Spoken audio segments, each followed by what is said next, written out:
दुनिया में जो तुम ड्रामा खेल रहे हो, जो किरदार निभा रहे हो, उनके साथ मगर तुम एक हो जाते हो।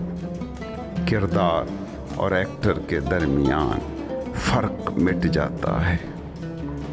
एक पल के लिए वो जो फिल्म देख रहा है, जो फिल्म बीन है, उसको मंजर बना कर देखें, या यूँ देखें कि वही शख्स खुद एक फिल्म का सीन है जिसमें वो बैठा एक फिल्म देख रहा है।